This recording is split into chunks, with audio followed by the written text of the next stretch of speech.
Namaskaram. So continuing with the chapter dual nature of matter. So last video ನಾವು experimental results of photoelectric effect ನೋಡಾಕತ್ತಿದ್ವಿ. So hopefully ಈ video ನೀವು ನೋಡಾಕತ್ತೀರಿ ಅಂತ ಅನ್ಕೊಂಡಿನಿ ನಾನು video upload ಮಾಡುವಂಥ frequency ಸ್ವಲ್ಪ ಕಡಿಮೆ ಇದ್ರೂ ಅಂದ್ರೆ ಮಲ್ಟಿಪಲ್ ವಿಡಿಯೋಸ್ ಹಾಕೋ ಬದಲಿ ಒಂದೊಂದು ವಿಡಿಯೋ ಹಾಕಿದ್ರು ಅಲ್ಲಿ ಆ ಪ್ರತಿ ವಿಡಿಯೋದೊಳಗೆ ನಾನು ಏನು ಸಾಧ್ಯದಷ್ಟು ಟ್ರೈ ಮಾಡಾಕತ್ತೀನಿ ಅಂದ್ರೆ ನಾವು ಕ್ಲಾಸ್ನೊಳಗೆ ಇದೇ ಚಾಪ್ಟರ್ ಡಿಸ್ಕಸ್ ಮಾಡ್ಕೊಂತ ಹೋಗಿದ್ರೆ ಯಾವ ಸ್ಪೀಡ್ನೊಳಗೆ ಹೋಗ್ತಿದ್ವಿ. ಸೊ ನಿಮಗೆ ಗೊತ್ತೈತಿ ಜನರಲಿ ನಾನು ಸ್ಲೋ ಆಗಿ ಈಚ್ ಆ್ಯಂಡ್ ಎವ್ರಿ ಟಾಪಿಕ್ಕಿಗೆ ಸಿಸ್ಟಮೆಟಿಕ್ ಆಗಿ ಎಕ್ಸ್ಪ್ಲನೇಷನ್ ಮಾಡ್ಕೊಂತ ಸ್ಲೋ ಆಗಿ ಹೋಗ್ತೀವಿ. So that each and every topic is clear. So that's why ಸ್ವಲ್ಪ ಸ್ಲೋ ಪೇಸ್ನೊಳಗೆ ಹೊಂಟಿವಿ. ಇದು ಸ್ವಲ್ಪ ಈಸಿ ಚಾಪ್ಟರ್ ಇದ್ರೂ ಮಾರ್ಕ್ಸ್ ಅಂತೂ ಬರ್ತಾವ್ರಿ. ಇದ್ರೊಳಗೆ ಅಷ್ಟು ನೆಗ್ಲೆಕ್ಟ್ ಮಾಡೋಕ್ಕಂತೂ ಬರೋಂಗಿಲ್ಲ. ಸೊ ಮೀಡಿಯಂ ಲೆವೆಲ್ ಚಾಪ್ಟರ್ ಇದು. ಇದನ್ನ ಅಪ್ ಟು ಡೇಟ್ ನೀವು ಎಲ್ಲ ವಿಡಿಯೋಸ್ ನೋಡಿಕೊಂಡು ಬೇಸ್ನೊಳಗೆ ಓದಿ ಇದ್ರದ್ದು ಬೆನಿಫಿಟ್ ತೊಗೊತೀರಿ ಅಂತ ಅನ್ಕೊಂಡಿನಿ ನಾನು. ಸೊ ಇಫ್ ನಾಟ್ ಒಂದು ಸ್ವಲ್ಪ ಸೀರಿಯಸ್ ಆಗ್ರಿ. ಓಕೆ, ಆ್ಯಂಡ್ ಇದರಾಗಿದ್ದು ಇಂಪಾರ್ಟೆಂಟ್ ಪಾರ್ಟ್ ನಾವು ಆಲ್ರೆಡಿ ಸ್ಟಾರ್ಟ್ ಮಾಡಿದ್ವಿ, that is experimental results. Last ವಿಡಿಯೋದೊಳಗೆ ನಾವು 3 ರಿಸಲ್ಟ್ಸ್ ನೋಡಿದ್ವಿ. ಒನ್ಸ್ ಅಗೇನ್ ಇದು ಬೇಸ್ ಬುಕ್ ನಿಮ್ಮ ಕಡೆ ಇಟ್ಕೊಂಡಿರಿ ಅಂತ ಅನ್ಕೊಂಡಿರಿ, page number 4 so first one was threshold frequency and limiting wavelength. Photoelectric effect is almost an instantaneous process. ಇದು ಸೆಕೆಂಡ್ ಎಕ್ಸ್ಪೆರಿಮೆಂಟಲ್ ರಿಸಲ್ಟ್. ಆಮೇಲೆ ಇವಾಗ loss of photoelectric effect ಅಂತಲೂ ಕರೀತಾರ ಅಂತ ನೋಡಿದ್ವಿ. ಒಟ್ಟು 6 ಅದಾವ ಇದ್ರೊಳಗೆ. ಥರ್ಡ್ ಒನ್ ಅದ್ರೊಳಗೆ ಫಸ್ಟ್ ಪಾರ್ಟ್ ಮುಗಿಸಿದ್ವಿ ನಾವು. Photoelectric effect is almost instantaneous process ಎರಡನೇದು. ನೆಕ್ಸ್ಟ್ 3ನೇದ್ರೊಳಗೆ first one effect of intensity of radiation on photo current. ಲಾಸ್ಟಿಗೆ ನಾವು ಕನ್ಕ್ಲೂಷನ್ ಮಾಡಿದ್ದೇನೆಂದ್ರೆ ಇಂಟೆನ್ಸಿಟಿ ಹೆಂಗೆ ನಾವು ಹೆಚ್ಚಿಗೆ ಮಾಡ್ಕೊತ ಹೋಗ್ತೀವಿ ಹಂಗೆ ನಂಬರ್ ಆಫ್ ಫೋಟೋನ್ಸ್ ಬಂದು ನಮ್ಮ ಮೆಟಲ್ ಮೇಲೆ ಬೀಳುವಂಥ ಸಂಖ್ಯೆ, ನಂಬರ್ ಆಫ್ ಫೋಟಾನ್ಸ್ ಜಾಸ್ತಿ ಆಗ್ತಾವೆ. ಅದ್ರ ತಕ್ಕಂಗೆ ಎಷ್ಟು ಎಲೆಕ್ಟ್ರಾನ್ಸ್ ಆ ಮೆಟಲ್ ಸರ್ಫೇಸಿಂದ ಹೊರಗೆ ಬರ್ತಾವಲ್ಲ, ಇಲ್ಲಿಂದ ಬರುವಂಥ ಎಲೆಕ್ಟ್ರಾನ್ಗಳ ಸಂಖ್ಯೆ ಜಾಸ್ತಿ ಆಗಿ ಕರೆಂಟ್ ಇನ್ಕ್ರೀಸ್ ಆಗ್ತದೆ. ಸೊ ಇದು ಥರ್ಡ್ ಎಕ್ಸ್ಪೆರಿಮೆಂಟಲ್ ರಿಸಲ್ಟ್ನೊಳಗಿನ ಫಸ್ಟ್ ಪಾರ್ಟ್ನೊಳಗೆ ನಾವು ಡಿಸ್ಕಸ್ ಮಾಡಿದ್ವಿ. ಏನಂದ್ರೆ photo electric current is directly proportional to intensity.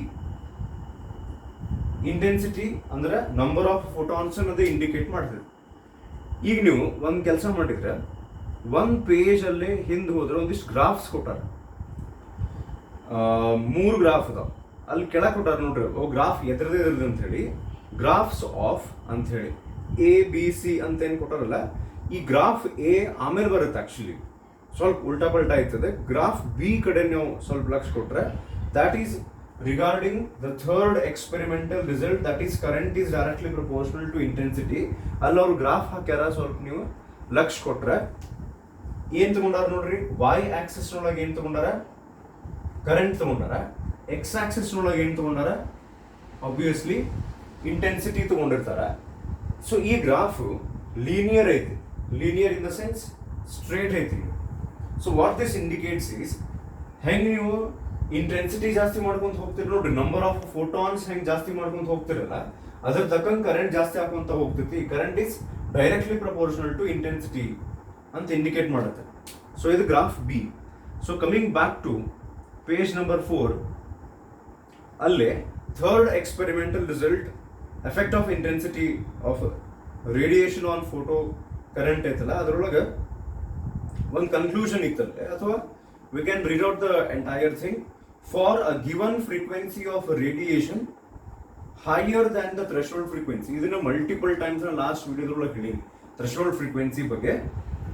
And for a given photocathode, the photoelectric current, that is the number of photoelectrons ಅಥವಾ photo current ಅಂತ ಕರಿಬಹುದು, that is directly proportional to the intensity of the incident radiation. ಅಲ್ಲೇ ಗ್ರಾಫ್ನೊಳಗೆ ನೀವು page number 3 ಒಳಗೆ ಇನ್ನೊಂದು ಅಲ್ಲೇ ಮಾಹಿತಿ ಕೊಟ್ಟಾರ, ಅವ್ರು ಇನ್ಫಾರ್ಮೇಶನ್ ಕೊಟ್ಟಾರ. ಏನಂದ್ರೆ ಈ ಗ್ರಾಫ್ ನಾವು ಡ್ರಾ ಮಾಡ್ಬೇಕಾದ್ರೆ ಈ ಕಂಡೀಷನ್ ಸ್ಯಾಟಿಸ್ಫೈ ಆಗಿರ್ಬೇಕು. ಇಲ್ಲೇನು ನೀವು ಲೈಟ್ ಇನ್ಸಿಡೆಂಟ್ ಮಾಡಿರ್ತೀರಲ್ಲ, ಆ light frequency greater than the threshold frequency ಇರಬೇಕು. ಸೊ ಇದು ನಾವು ಆಲ್ರೆಡಿ ಡಿಸ್ಕಸ್ ಮಾಡಿವಿ ಥ್ರೆಶೋಲ್ಡ್ ಫ್ರೀಕ್ವೆನ್ಸಿ ಬಗ್ಗೆ. So moving on to next experimental result, third ನೊಳಗನ ಇನ್ನೊಂದು ಸ್ಯಾಚುರೇಷನ್ ಕರೆಂಟ್ ಅಂತ ಇತ್ತು. So what do you mean by this saturation current? ಇದ್ರ ಬಗ್ಗೆ ಸ್ವಲ್ಪ ಡೀಟೇಲ್ ಆಗಿ ಡಿಸ್ಕಸ್ ಮಾಡೋಣ, ಸ್ವಲ್ಪ ಟೈಮ್ ಹಿಡಿತೈತಿ. ಫಸ್ಟ್ ಆಫ್ ಆಲ್ ಸ್ಯಾಚುರೇಷನ್ ಅಂದ್ರೆ ಏನು? ಇದು ನೀವು ಹೈಸ್ಕೂಲ್ನೊಳಗೂ ಕೇಳಿರ್ತೀರಿ ಅಥವಾ PUC ಫಸ್ಟ್ ಇಯರ್ನೊಳಗೂ you might have come across this word saturation. ಈಗ ಸ್ಕೂಲ್ನೊಳಗದ ಎಕ್ಸಾಂಪಲ್ ನಾವು ತಗೊಂಡ್ರೆ ಹಿಂಗೆ ಹೇಳಿರ್ತಾರೆ, ನೀವು take a glass of water, put 1 spoon sugar in that or salt ಹಾಕಿ ಸ್ಟಿರ್ ಮಾಡ್ರಿ, the sugar dissolves in water, ಇನ್ನೊಂದು 1 ಸ್ಪೂನ್ ಮೋರ್ ಹಾಕ್ರಿ, ಹಿಂಗೆ ಡಿಸಾಲ್ವ್ ಮಾಡ್ಕೊಂತ ಹೋಗ್ರಿ. After some time it will reach that situation where if you add a little bit more sugar it will not get dissolved. ಅವಾಗ ಏನ್ರಿ dissolve ಮಾಡ್ಕೊಳ್ಳೋಂಥ capacity ಏನಿರ್ತೈತಲ್ಲ water ಇದ್ದು, that has reached its saturation ಅಂತ. ಈಗ ಇನ್ನೊಂದು example ನಾವು ತಗೊಳ್ಳೋದಾದ್ರೆ, right ನಾವು ಈ situation ಏನು ನಡೆದೈತಲ್ಲ ಲಾಕ್ಡೌನ್ ಅಂತ, ಆಕ್ಚುಲಿ ಮೀಡಿಯಾದವರು, ನ್ಯೂಸ್ ಚಾನೆಲ್ಸ್ದವರು ಇದನ್ನೆಲ್ಲ ಹೇಳ್ತಾರೆ, ಎಕ್ಸಾಕ್ಟ್ಲಿ ಏನೇನು ಇನ್ಫಾರ್ಮೇಶನ್ ಕೊಡ್ತಾರೆ. ಬಟ್ ಮಲ್ಟಿಪಲ್ ಚಾನೆಲ್ಸ್ನೊಳಗೆ multiple times other same news ಕೇಳಿ ಸ್ಯಾಚುರೇಷನ್ ರೀಚ್ ಆಗ್ಬಿಡುತ್ತೆ, ಸಾಕು ಬಾ ಈ ಚಾನಲ್ ಚೇಂಜ್ ಮಾಡಿ ಸಾಕು ಅಂತ ಹೇಳಿ. ಸೊ ಹಂಗೆ, ಅಥವಾ ಇದೋ ಆನ್ಲೈನ್ ಕ್ಲಾಸಸ್ನೊಳಗೆ ನಾವು ಮಲ್ಟಿಪಲ್ ವಿಡಿಯೋಸ್ ಹಾಕೊಂತ ಇದ್ವಿ, 2-3 ತಾಸು ಅದನ್ನ ನೋಡಬೇಕಾಗಿತ್ತು. ಅಂಥ ಸಿಚುವೇಶನ್ ಏನಿತ್ತು ಅಂದ್ರೆ ಒಂದು ಹಾಫ್ ಆನ್ ಅವರ್ 1 ಅವರ್ ತನಕ ಅಟ್ ದ ಮ್ಯಾಕ್ಸಿಮಮ್ ನಡೀತಿತ್ತು. ಇದಾದ್ಮೇಲೆ ಇನ್ನು ಸಾಕೀಗ ಅಂತ ನಾವು ಅಂತೀವಲ್ಲ, ಸೊ ಅದಕ್ಕೆ ಸ್ಯಾಚುರೇಷನ್ ಅಂತ ಕರೀತಾರೆ. ಅವ್ರು ಕ್ಯಾನ್ ಸೇ ಸ್ಯಾಚುರೇಷನ್ ಅಂದ್ರೆ ಮ್ಯಾಕ್ಸಿಮಮ್ ಲಿಮಿಟ್, ಇದಕ್ಕಿಂತ ಜಾಸ್ತಿ ಆಗಂಗಿಲ್ಲ. ಸೊ ಇದು ಸ್ಯಾಚುರೇಷನ್ ಎಕ್ಸಾಂಪಲ್ ಮೀನಿಂಗ್ ಆತ. ಸ್ಯಾಚುರೇಷನ್ ಕರೆಂಟ್ ಅಂದ್ರೆ ಏನು, ಇದನ್ನ ಅರ್ಥ ಮಾಡ್ಕೊಳ್ಳೋಕೆ ಟ್ರೈ ಮಾಡೋಣ.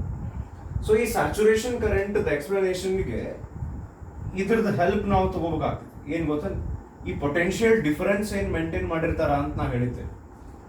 Look at the diagram. ಇಲ್ಲಿ ಬ್ಯಾಟ್ರಿ ಐತಿ, ನಾನು ನಿಮ್ಗೆ ಹೇಳಿದ್ದೆ negative terminal of the battery, ಆಮೇಲೆ ಇಲ್ಲೇ ಒಂದು ಸ್ಮಾಲ್ ಲೈನ್ ಏನು ಹಾಕಿರ್ತಾರ ದಾಟ್ ಇಂಡಿಕೇಟ್ಸ್ ನೆಗೆಟಿವ್, ಈ ದೊಡ್ಡದೇನೈತಲ್ಲ ಅದು ಪಾಸಿಟಿವ್. 2 ಸರ್ತಿ ಇದಕ್ಕೆ ಹಾಕೈತಿ, ಒಂದು ಸಣ್ಣದು ಒಂದು ದೊಡ್ಡದು, ಒಂದು ಸಣ್ಣದು ಒಂದು ದೊಡ್ಡದು, ಅಂದ್ರೆ this indicates that this is a strong battery, higher potential difference ಇರುವಂತ ಸ್ಟ್ರಾಂಗ್ ಬ್ಯಾಟ್ರಿ ಅಂತ ಅರ್ಥ.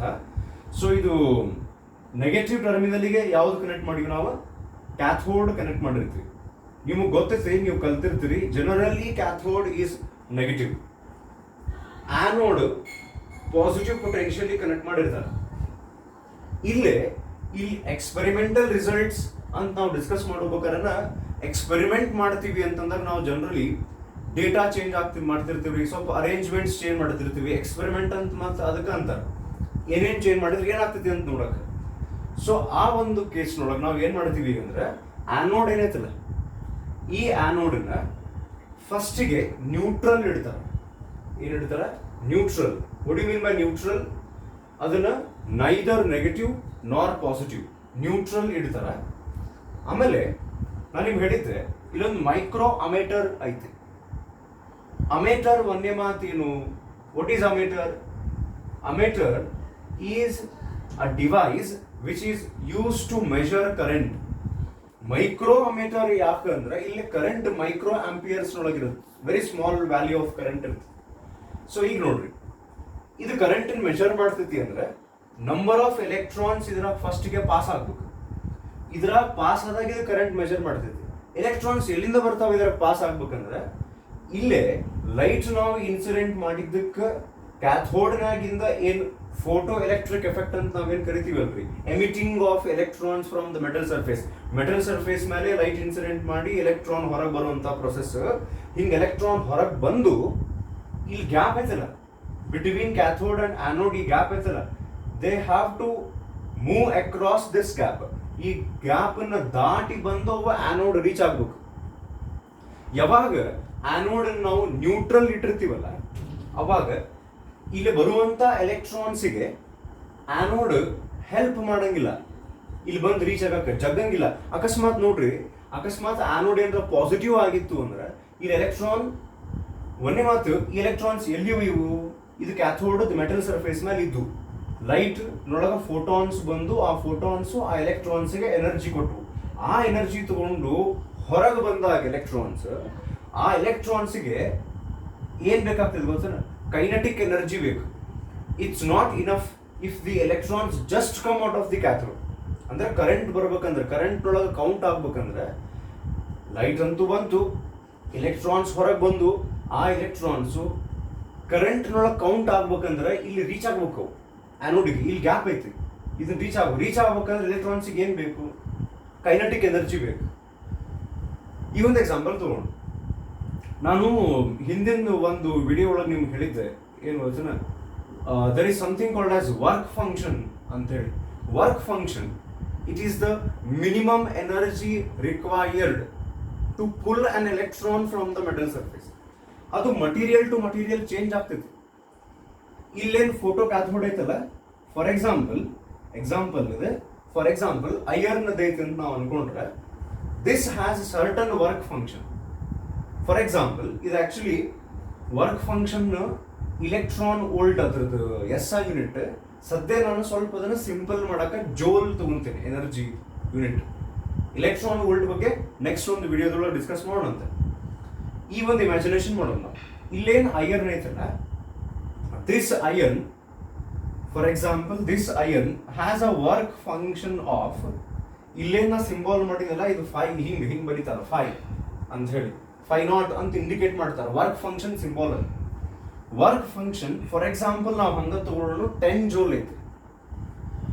ಈ ಫೋಟಾನ್ಸ್ ಏನ್ ಬಂದು ಇಲ್ಲಿ ಬಿಡಾಕತ್ತಾವಲ್ಲ, ಲೆಟ್ ಅಸ್ ಸೇ ಮಿನಿಮಮ್ ಯಾವುದೋ ಒಂದು ಫೋಟಾನ್, ಮಿನಿಮಮ್ ಅದಕ್ಕಿಂತ ಜಾಸ್ತಿನೂ ಇರಬಹುದಾ, ಇಲ್ಲಿ ಬರುವಂತಹ ಫೋಟಾನ್ಸಿಗೆ ಕನಿಷ್ಠ ಪಕ್ಷ ಮಿನಿಮಮ್ 15 ಜೋಲ್ ಎನರ್ಜಿ ಐತಿ ಅಂತ ತಿಳ್ಕೊ. ಅಥವಾ ಒಂದು ಕೆಲಸ ಮಾಡೋಣ, ಇಲ್ಲೇ ಎಲೆಕ್ಟ್ರಾನ್ಸ್ ನ ತೋರಿಸಿನಿಲ್ಲ, ಇದ್ರಾಗ ಒಂದು ಎಲೆಕ್ಟ್ರಾನ್ ತೆಗಿತೀನ ನಾನು, ಒಂದ ಎಲೆಕ್ಟ್ರಾನ್ ಕನ್ಸಿಡರ್ ಮಾಡಿ. ಈ ಎಲೆಕ್ಟ್ರಾನ್ ಈ ಕ್ಯಾಥೋಡ್ ಸರ್ಫೇಸ್ ಮೇಲೆ ಐತಿ. ಈಗ it is waiting for a photon. ಒಂದು ಫೋಟಾನ್ ಬಂದು ನನಗೆ ಎನರ್ಜಿ ಕೊಡ್ತದೆ ಅಂತ ವೇಟ್ ಮಾಡಾಕತ್ತೈತಿ. ಈ ಎಲೆಕ್ಟ್ರಾನಿಗೆ ನೀವು ಹೋಗಿ ಕೇಳಿದ್ರೆ, ನೋಡಪ್ಪ ಫೋಟೋ ಕ್ಯಾಥೋಡ್ ಬಿಟ್ಟು ಇದರಿಂದ ನೀವು ಹೊರಗೆ ಬರ್ಬೇಕು, ಎಷ್ಟು ಎನರ್ಜಿ ತಗೊಂತಿ ಅಂತ ಕೇಳಿದ್ರೆ ಅದು ಹೇಳತೈತಿ ನನಗೆ 10 ಜೋಲ್ ಅಂತೂ ಎನರ್ಜಿ ಬೇಕು. ನಾವೇನ್ ಮಾಡಿದ್ವಿ, ಅಂತಹ ಒಂದು ಎಲೆಕ್ಟ್ರಾನ್ ಮೇಲೆ ಒಂದು ಫೋಟಾನ್ ಎಂತಾದ್ ಇನ್ಸಿಡೆಂಟ್ ಮಾಡಿದ್ವಿ ಅಂದ್ರೆ ಆ ಫೋಟಾನ್ ಎನರ್ಜಿ ಎಷ್ಟೈತಿ 15 ಜೋಲ್. ಎನರ್ಜಿ ಆಫ್ ದ ಫೋಟಾನ್ ಎಷ್ಟೈತಿ 15. ಎಲೆಕ್ಟ್ರಾನಿಗೆ ಹೊರಗೆ ಬರಕ್ ಎಷ್ಟು ಬೇಕಾಗೈತಿ 10. ಸೊ ಈಗ ಏನಾಗ್ತೈತಿ, ಇಲೆಕ್ಟ್ರಾನ್ ಹಿಂಗಂತೂ ಅನ್ನಂಗಿಲ್ಲ, ಅಲ್ಲ ಫೋಟಾನ್ ನನಗೆ 10 ಜೋಲ್ ಸಾಕು, ಇನ್ನು 5 ಏನಿಡು, ಹಿಂಗ್ ಮಾಡಂಗಿಲ್ಲ. ಆ 15ರೊಳಗೆ ಪೂರ್ತಿ 15 ಇಸ್ಕೊಂಡ್ಬಿಡ್ತೈತಿ ಯಾವುದು ಎಲೆಕ್ಟ್ರಾನ್. ಇಸ್ಕೊಂಡ್ಮೇಲೆ ಏನಾಗ್ತೈತಿ, out of this 15, 10 joule is use to overcome the cathode. Cathode ಬಿಟ್ಟು ಹೊರಗೆ ಬರಕ ಆ ಮೆಟಲ್ ಸರ್ಫೇಸ್ ನೊಳಗೆ ಏನು ಅಟ್ರಾಕ್ಷನ್ಸ್ ಇರ್ತಾವ ಅದನ್ನ ಕಿತ್ಕೊಂಡು ಹೊರಗೆ ಬರಕ್ಕೆ ಎಲೆಕ್ಟ್ರಾನಿಗೆ ಎಷ್ಟು ಎನರ್ಜಿ ಬೇಕು 10. ಉಳಿದಿದ್ದು ಎಷ್ಟು ಎನರ್ಜಿ ಉಳಿತು 5 joule. So what happens to this 5 joule? This 5 joule becomes kinetic energy of the electron. ಈಗ ಲೈಕ್ ನೋಡ್ರಿ, ಹಂಗ ಎಕ್ಸಾಂಪಲ್ ಇಲ್ಲೇ ನಾವು ತಗೊಳ್ಳೋದಾದ್ರೆ ನಮ್ಮ ಎಕ್ಸಾಂಪಲ್ ಒಳಗೆ ಕೈನೆಟಿಕ್ ಎನರ್ಜಿ ಎಷ್ಟಾಯ್ತು 15 ನಾವು ಕೊಟ್ಟಿದ್ವಿ ಫೋಟಾನ್ನಿಂದ, ಮೈನಸ್ ಅದರಾಗ ಎಷ್ಟು 10 ಜೋಲ್. ಮೈನಸ್ ಯಾಕೆ ಮಾಡಾಕತ್ತೀನಿ ನಾನು, ಆ ವರ್ಕ್ ಫಂಕ್ಷನ್ಗೆ ಹೋಗ್ತದೆ, ಎಲೆಕ್ಟ್ರಾನ್ ಹೊರಗೆ ಕಿತ್ತಕ್ಕೆ ಹೋಗ್ತದೆ ಎನರ್ಜಿ. ಉಳಿದದ್ದು ಎಷ್ಟು ಉಳಿತು 5 ಜೋಲ್ ಉಳಿತು. ಈ 5 ಜೋಲ್ ಆ ಎಲೆಕ್ಟ್ರಾನದ್ದು ಯಾವ ಎನರ್ಜಿ ಆಗ್ತೈತಿ, ಕೈನೆಟಿಕ್ ಎನರ್ಜಿ. ಈ ಕೈನೆಟಿಕ್ ಎನರ್ಜಿ ಯಾಕೆ ಇಂಪಾರ್ಟೆಂಟ್ ಅಂದ್ರೆ this electron has to reach the anode. ಅದಕ್ಕೆ ಕೈನೆಟಿಕ್ ಎನರ್ಜಿ ಬೇಕಲ್ಲ ಮೂವ್ ಆಗಕ್ಕೆ. ಸೊ ಆನೋಡ್ ಹೋಗಿ ರೀಚ್ ಆತಂದ್ರೆ ಅಲ್ಲಿಂದ ಬಂದು ಅದಕ್ಕೆ ಕರೆಂಟ್ ನೊಳಗೆ ಕುಡ್ಕೊಂಡ್ಬಿಡ್ತದೆ. ಸೊ ನಾ ಹೇಳಾಗತ್ತಿದ್ದೆ, ಸ್ಯಾಚುರೇಷನ್ ಕರೆಂಟ್ ಮೀನಿಂಗ್ ಅರ್ಥ ಮಾಡ್ಕೊಂಡು ಟ್ರೈ ಮಾಡಾಕತ್ತೀವಿ. ನಾ ಹೇಳಿದೆ ಆನೋಡ್ ಅನ್ನ ಜನರಲಿ ಪಾಸಿಟಿವ್ ಪೊಟೆನ್ಷಿಯಲ್ ಇಡ್ತಾರೆ. ರೈಟ್ ನಾವು ನ್ಯೂಟ್ರಲ್ ಐತಿ ಅಂತ ಅನ್ಕೊಡ್ರಿ, ಯಾವುದು ಆನೋಡ್. ನ್ಯೂಟ್ರಲ್ ಇದ್ದಾಗ ಇಲ್ಲಿ ಬರ್ತಕ್ಕಂತಹ ಎಲೆಕ್ಟ್ರಾನ್ಸಿಗೆ ಅದು ಹಿಂಗ್ ಜಕ್ಕಂಗ್ ಅಂದ್ರೆ ತನ್ನ ಕಡೆ ಜಕ್ಕೊಳ್ಳಂಗೂ ಇಲ್ಲ. ಈಗ ನೋಡ್ರಿ, ಫಾರ್ ಎಕ್ಸಾಂಪಲ್ ಇದು ಪಾಸಿಟಿವ್ ಇತ್ತಂದ್ರೆ ಜಗ್ತೈತಿ. ಅವಾಗ ಏನಾಗುತ್ತೆ, ಇಫ್ ದಿಸ್ ವಾಸ್ ಪಾಸಿಟಿವ್ ಇಲ್ಲಿ ಬರುವಂತ ಎಲೆಕ್ಟ್ರಾನ್ಸ್ಗೆ ಅದು ಹೆಲ್ಪ್ ಆಗ್ತೈತಿ ಈಗ. ಯಾಕಂದ್ರೆ ಇವು ಒಂದು ಸರ್ಟನ್ ಕೆನೆಟಿಕ್ ಎನರ್ಜಿ ಬರ್ತಿರ್ತಾವ, ಅವ್ರು ಆ ಕಡೆ ಒಬ್ರು ಜಕ್ಕೊಂಡು ಹಚ್ಕೊಂಡ್ಬಿಟ್ರ ಅಂದ್ರೆ ಗಾಡ್ಯಾಗ ಹತ್ತಿ ಬಿಡ್ತೈತೆ ಎಲೆಕ್ಟ್ರಾನ್ ಗಾಡಿ. ಸೊ ಅದಕ್ಕೆ ಆನೋಡು ಪಾಸಿಟಿವ್ ಇದ್ರೆ ಎಲೆಕ್ಟ್ರಾನ್ಸಿಗೆ ಈಸಿ. ಈಗ ನಾವೇನ್ ಮಾಡೋಣ, ಒಂದು ಎಕ್ಸಾಂಪಲ್ ತಗೊಂಡಿವಿ, let the anode be neutral. ಅವಾಗ ಇಲ್ಲಿಂದ ಒಂದು ಎಲೆಕ್ಟ್ರಾನ್ ಬಂತಂತ ತಿಳ್ಕೊರಿ. ನಾ ಒಂದು ಎಕ್ಸಾಂಪಲ್ ತಗೊಂತೀನಿ, ಏನಂದ್ರೆ let us assume that for an electron to reach anode from cathode, ಇಲ್ಲಿಂದ ಕ್ಯಾಥೋಡ್ ನಿಂದ ಆನೋಡ್ ರೀಚ್ ಆಗಕ್ಕೆ 8 ಜೋಲ್ ನಷ್ಟು ಎನರ್ಜಿ ಬೇಕು ಅಂತ ಅನ್ಕೊಳ್ಳೋಣ. ಎಷ್ಟು ಬೇಕು? 8 ಜೋಲ್. ಯಾರಿಗೆ? ಎಲೆಕ್ಟ್ರಾನ್ಗೆ. ಏನ್ ಮಾಡಕ? ಕ್ಯಾಥೋಡ್ ನಿಂದ ಆನೋಡ್ ಕಡೆ ಹೋಗಕ್ಕೆ ಎಷ್ಟು ಎನರ್ಜಿ ಬೇಕು? 8 ಜೋಲ್ ಮಿನಿಮಮ್. ಈಗ ಯಾವ ಯಾವ ಎಲೆಕ್ಟ್ರಾನ್, ಇಲ್ಲಿ ಆಕ್ಚುಲಿ ಬಹಳಷ್ಟು ಎಲೆಕ್ಟ್ರಾನ್ಸ್ ಬರ್ತಿರ್ತಾವ, ಡಿಪೆಂಡಿಂಗ್ ಆನ್ ಈ ಫೋಟಾನ್ಸ್ ಏನ್ ಬರಾಕತ್ತಾವಲ್ರಿ, ಆ ಫೋಟಾನ್ಸಿಗೆ ಎಲ್ಲಾ ಫೋಟಾನಿಗೂ ಸೇಮ್ ಎನರ್ಜಿ ಇರಂಗಿಲ್ಲ. ಬೇರೆ ಬೇರೆ ಫೋಟಾನಿಗೆ ಬೇರೆ ಬೇರೆ ಇರುತ್ತೆ. ಮಿನಿಮಮ್ ಅಂತ ಒಂದು ವ್ಯಾಲ್ಯೂ ಇರ್ತೈತಿ, ಇಷ್ಟರ. ಅದಕ್ಕಿಂತ ಹೆಚ್ಚಿಗೆ ಎನರ್ಜಿ ಇರುವಂತ ಫೋಟಾನ್ಸು ಇರಬಹುದು ಈಗ ಅಲ್ಲಿ. ಸೊ ಈಗ ಇಲ್ಲಿಂದ ಬರುವಂತ ಫೋಟಾನ್ ಎಲೆಕ್ಟ್ರಾನಿಗೆ ಎನರ್ಜಿ ಕೊಟ್ಟ ಕೂಡ ಆ ಎನರ್ಜಿ ತಗೊಂಡವ ಎಲ್ಲಿ ಮೂವ್ ಆಗ್ತಾವ? ಆನೋಡ್ ಕಡೆ. 8 ಜೋಲ್ ಮಿನಿಮಮ್ ಬೇಕು. ಈಗ ನಾವು ಒಂದು ಎಕ್ಸಾಂಪಲ್ ತಗೊಂತೇವೆ. ವರ್ಕ್ ಫಂಕ್ಷನ್ ಎಷ್ಟು ತಗೊಂಡಿವಿ ನಾವು ಈಗಲೇ? 10 joule. What you mean by work function? Minimum ಅಷ್ಟು ಎನರ್ಜಿ ಇದನ್ನ ಕಿತ್ತಿ ಈ ಕ್ಯಾಥೋಡ್ ನಿಂದ ಕಿತ್ತುಕೊಂಡು ಎಲೆಕ್ಟ್ರಾನ್ ಹೊರಗೆ ತಗೊಂಡ್ಬರಕ.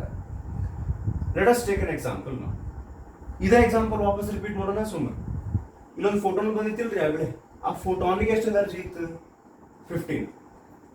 ವರ್ಕ್ ಫಂಕ್ಷನ್ ಎಷ್ಟೈತಿ? 10 ಜೋಲ್.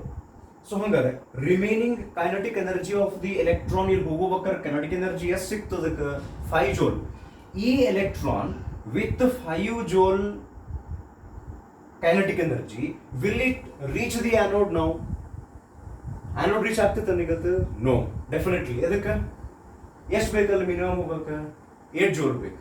ಇಲ್ಲಿ ಎಷ್ಟೈತಿ ಈಗದು? 5. ಎಷ್ಟು ಕಡಿಮೆ ಬಿತ್ತು? 3 ಜೋಲ್. ಈಗ ಈ ಎಲೆಕ್ಟ್ರಾನ್ ಈ ಆನೋಡಿಗೆ ಹೇಳ್ತಂತಿಕೊಡು, ಜಕ್ಕೊಂಬಿಡು, ಇಲ್ಲಿ ತನಕ ಬಂದಿನಿ, 5 ಜೋಲ್ ಐತಿ, ಇಲ್ಲ ಇಲ್ಲಿ ತನಕ 10 ತನಕ ಬಂದಿನಿ, ಇಲ್ಲಿ ಬೀಳಾಕತ್ತೀನಿ ನಾನು, ನೋಡ್ಕೊಂಡು ಸುಮ್ಮನೆ ನಿಂತಿಯಲ್ಲ, ಜಕ್ಕೊಂಬಿಡು ನನ್ನ ಅಂತ ಹೇಳಿದಿತ್ತು ಯಾವುದು? ಎಲೆಕ್ಟ್ರಾನ್. ಅವಾಗ ಈ ಆನೋಡ್ ಇಟ್ ಈಸ್ ಹೆಲ್ಪ್ಲೆಸ್, ಅಸಹಾಯಕ ಐತಿರೋದು, ಏನ್ ಮಾಡಕ್ ಬರಂಗಿಲ್ಲ. ಯಾಕೆ? ಅದು ನ್ಯೂಟ್ರಲ್ ಐತಿ. ನ್ಯೂಟ್ರಲ್ ಇದ್ರೆ ಎಲೆಕ್ಟ್ರಾನ್ ಜಗಕ್ಕೂ ಬರಂಗಿಲ್ಲ, ರಿಪೆಲ್ ಅಂತೂ ಮಾಡಕ್ ಬರಂಗಿಲ್ಲ, ನೆಗೆಟಿವ್ ಇದ್ರೆ ರಿಪೆಲ್ ಮಾಡಿ. ಸೊ ಈ ಆನೋಡ್ ಏನ್ ಹೇಳಿದ್ ಗೊತ್ತಲ್ಲ? ಆನಾ ಹೇತು ಅಪ್ನೇ ದಮ್ ಪರ್ ಆವ್ ಅಂತ ಹೇಳ್ದಿತ್ತು. ಅಂದ್ರ ನಿನಗೆ ತಾಕತ್ತಿದ್ರ ಬಾ. ಈ ಸದ್ಯ ಈ ಎಲೆಕ್ಟ್ರಾನ್ ಇಲ್ಲಿ ರೀಚ್ ಆಗ್ತಿದ್ದನು? ಇಲ್ಲ. ಯಾಕಂದ್ರೆ ಇದಕ್ಕೆ ಕೈನೆಟಿಕ್ ಎನರ್ಜಿ ಎಷ್ಟೈತಿ? 5. ಎಷ್ಟು ಬೇಕಂತ ನಾವು ಅನ್ಕೊಂಡಿವಿ ಎಕ್ಸಾಂಪಲ್ ಒಳಗೆ 8. ಈ ಒಂದು ಎಕ್ಸಾಂಪಲ್ ತಗೊಂತೀನಿ ನಾನು. ಇಲ್ಲಿಂದ ಬರುವಂತ ಒಂದು ಫೋಟಾನಿಗೆ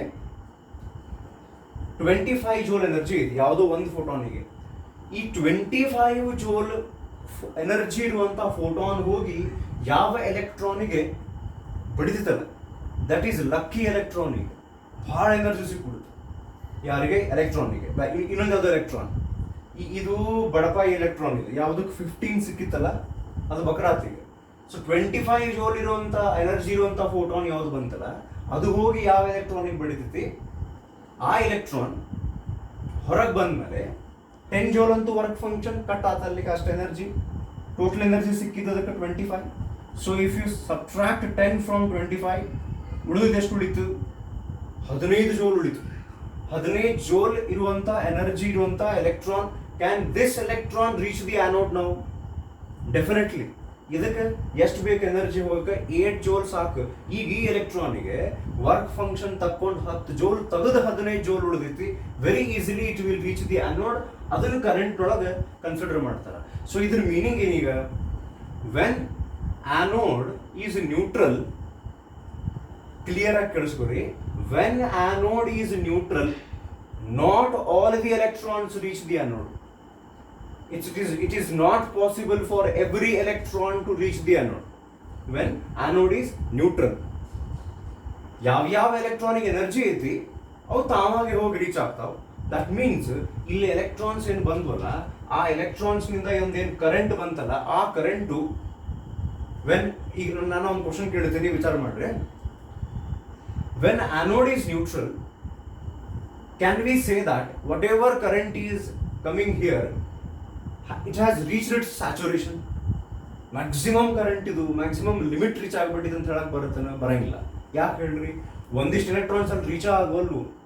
ಈ ಬೇರೆ ಬೇರೆ ಇಲ್ಲಿ ಬರುವಂಥ ಫೋಟಾನ್ಸಿಗೆ ಬೇರೆ ಬೇರೆ ಫೋಟಾನಿಗೆ ಬೇರೆ ಬೇರೆ ಎನರ್ಜಿ ಇರ್ತೈತಿ. ಎಲ್ಲ ಫೋಟಾನ್ ಸೇಮ್ ಎನರ್ಜಿ ತೊಗೊಂಡು ಬರ್ತಿರಂಗಿಲ್ಲ.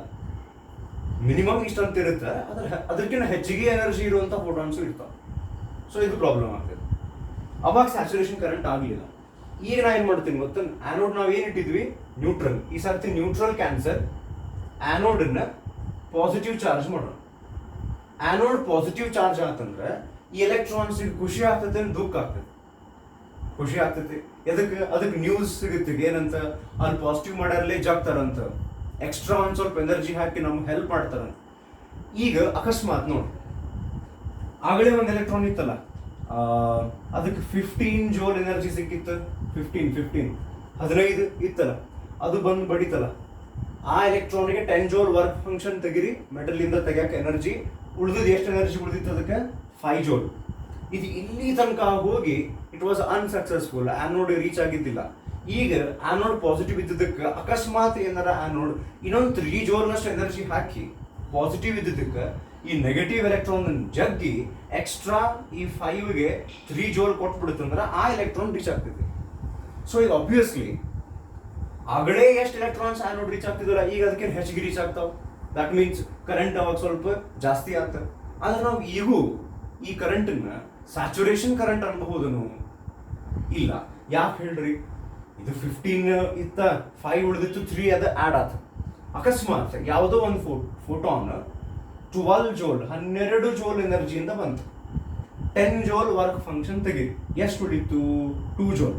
ಈ 2 ಜೋಲಿಗೆ ಆ್ಯನೋಡ್ 3 ಜೋಲ್ ಅಷ್ಟು ಎನರ್ಜಿ ಎಕ್ಸ್ಟ್ರಾ ಕೊಡಕತ್ತೈತಿ. ಈಗ ಅಷ್ಟು ಪಾಸಿಟಿವ್ ಮಾಡಿವಿ ನಾವು. ಈಗ 2 + 3 ಎಷ್ಟಾತ?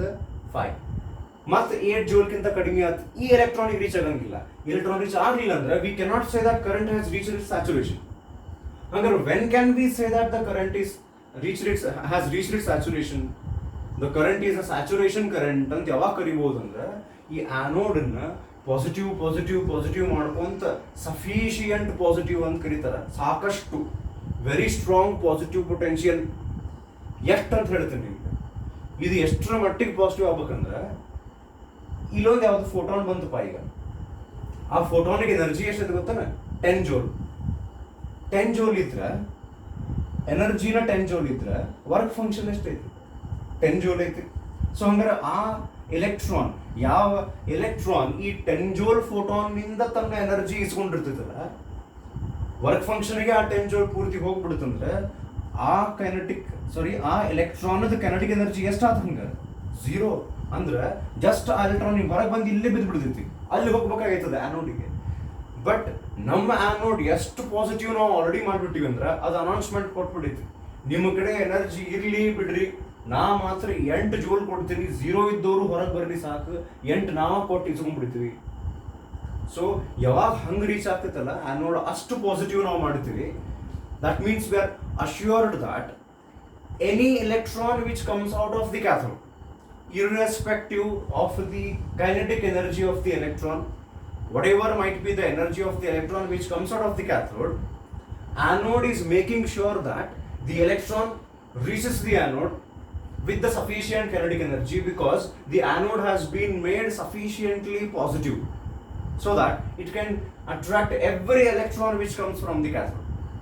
If this is a situation, then we call it as saturation current. So ಈ saturation current concept is important concept ಇದು actually.